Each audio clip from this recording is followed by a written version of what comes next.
Hi everyone. Um, Paano nagsimula yung pagsilang ng colonial mentality sa atin? Historically speaking, nagsimula siya, di ba, bago dumating ang mga mananakop sa atin. Pagkatingin nyo mabuti, iba yung kultura na meron tayo. Tapos bukod doon, yung pagmamahal natin sa pamilya natin, pagmamahal natin sa identidad natin, makikita natin doon sa mga ikinikilos natin noon. Pero nagbago lahat yan, siyempre nung mating yung mga mananakop, particularly yung mga Espanyol. Kasi makikita natin doon, di ba, yung treatment nila sa atin, paano nila tingnan ang mga Pilipino bilang mas mabababa kaysa sa kanila. Pagkatingin nyo historically yun, makikita kasi natin doon, di ba alam natin lahat na kaya tayo sinakop ng mga initially ng mga Espanyol ay para hanapin o palaganapin yung ideya ng Kristyanismo. Pero bukod doon, syempre yung pagpapalaganap ng kapangyarihan ng Espanya, nandoon siya. Subalit bahagi noon yung pagtingin sa mga masasakop na mga lugar na ito bilang hindi tawag dito, pumapantay sa standard nila ng pagiging sibilisado. Kaya dahil doon, ang tingin sa atin, mabababa. Tingin nila sa atin, di ba tawag ng termino ng ginagamit nila sa atin is Indio. Indio kasi ang ibig sabihin na nanggaling sa termino na mga Indian ng Amerika na pagka ikinumpara natin sa panahon natin ngayon, tumutukoy ito sa mga indigenous peoples na ang tingin nga ng mga taga-kanluran, ito ay mabababa batay sa standard nila, walang sibilisasyon, no? So yun ang tingin nila sa atin, ka-Indio ang tawag nila sa atin. Dahil doon sinanay nila tayo kasi nga isa sa mga weakness kasi natin ay religion.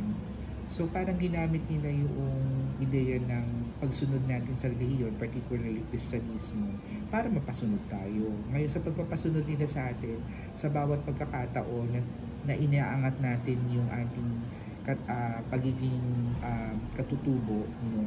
Pinipilit naman tayo ibinababa sa pamamagitan ng patuloy na pagpapakita na ang antas natin bilang tayo ay nasakop nila ay mas mababa kaysa sa kanila. So kaya makikita niyo doon sa relihiyon, makikita niyo sa pamumuno, di ba?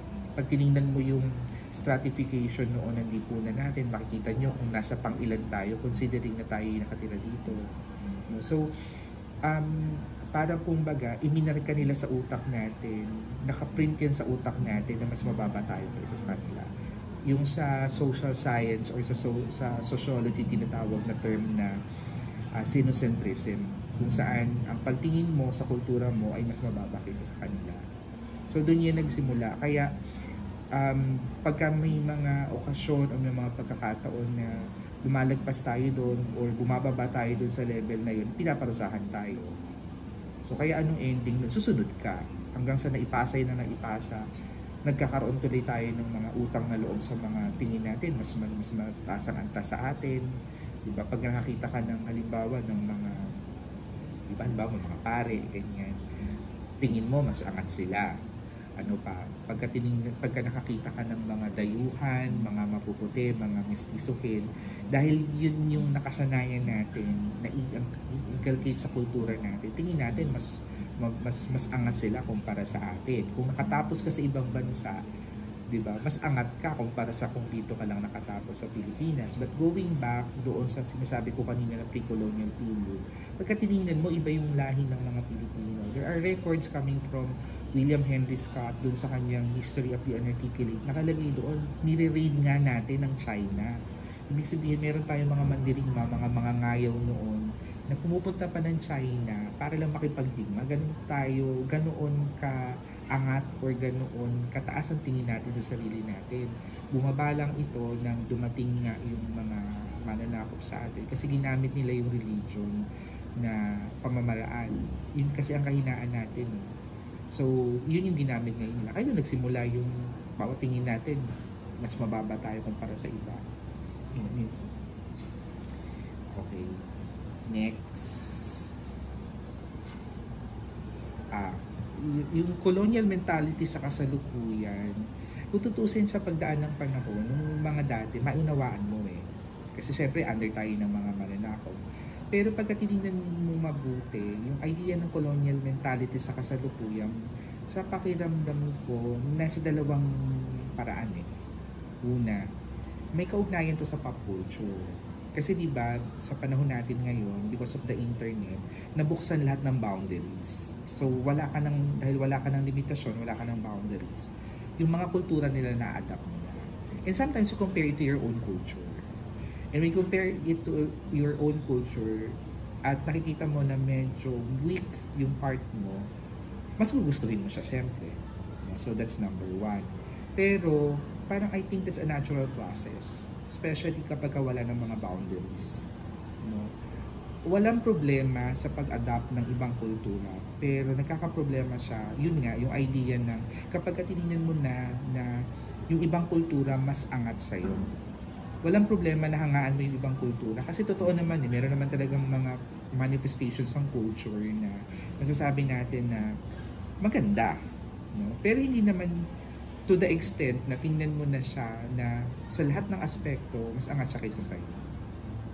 Pangalawa, ang medyo nakikita ko dito yung nawawala yung ideya. Although bumapasok tayo sa ideya ng maraming nag-iisip ngayon, maraming nakapag-aral, maraming nang nakakaalam sa mga bagay sa paligid natin. Pero nakakalimutan natin yung ideya na sa masyado nating pagtangkilik doon sa kultura ng iba, nakakalimutan natin yung sarili natin. Nakakalimutan natin na meron din naman tayong improvement, meron din naman tayong sariling mga strengths pagdating sa kultura. In fact, when you look at some of sa kasalukuyang panahon, when you look at some parts of sa mga videos sa YouTube lang, pag sa YouTube, diba, there are reaction videos wherein makikita nyo inaangat na yung level ng mga Pilipino. And ang nakakalungkot lang doon, tayo mismo mga Pilipino, ibinababa natin yung sarili natin, but other foreign countries, tayo ang inaangat nila. So yun yung nakikita kong part doon. Siguro hindi pa rin tayo nakakabawi doon sa ideya na dahil sa nararanasan natin araw-araw, tingin natin, mas mababa pa rin tayo compared to them. So mga challenges na na-encounter natin everyday, tingin pa rin natin, mas angat pa rin yung kultura nila kaysa sa atin, which is, when you observe that, hindi naman talaga all throughout, hindi naman talaga ganoon. Kasi, ano na ngayon papansin nyo because of globalization and yung aspect ng laganap ng internet, ng advanced technology, wala nang boundaries So, ibig sabihin na pantay-pantay na lang siya lahat. It depends on how you look at it. Okay, number 3.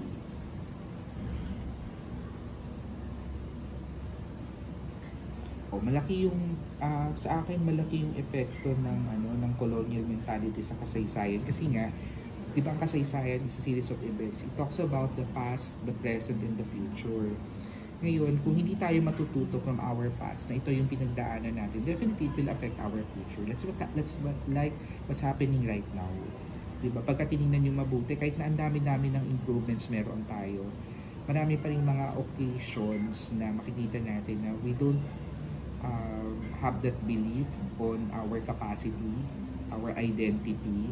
Hindi pa rin natin nakikita ng maliwanag ano ba yung identity natin as Filipinos. Masyado pa rin tayong nakasettle, masyado pa rin natin ina-anchor to sa perspective ng iba.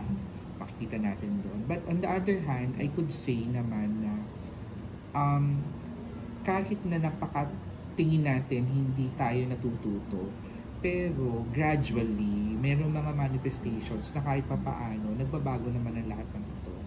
Nakita niyo yan dun kahit sa social media, manifestations na sa social media, di ba?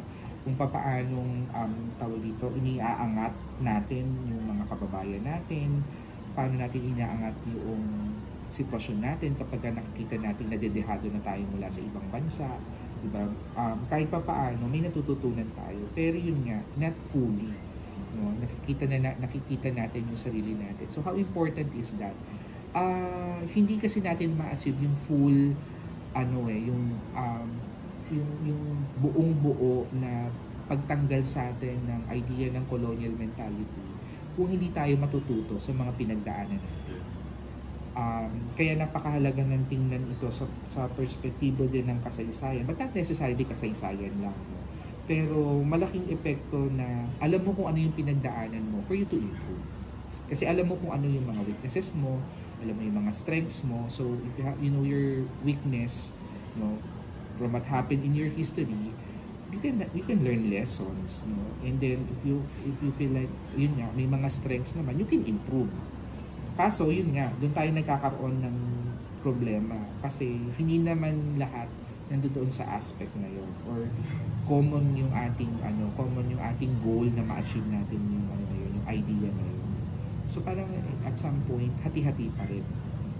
Okay. And I think as well, no, yung idea kasi ng colonial mentality since time immemorial, it's really embedded to us. Ang hirap niyang tanggalin. Nandoon pa rin siya.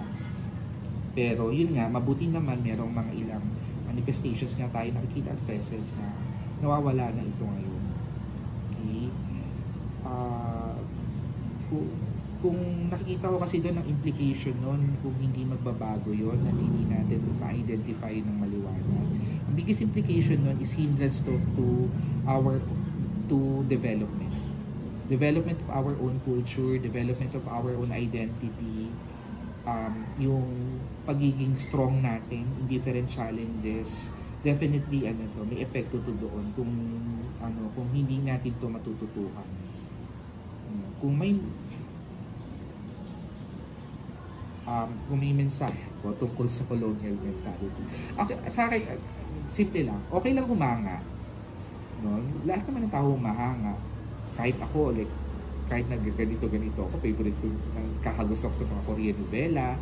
No? Actually, sorry, pero napaka-late late bloomer ko. Ngayon ko lang na-appreciate si Korean novela. Pero natutuwa ako kasi ang dami mo kong napupulot mula sa kanya.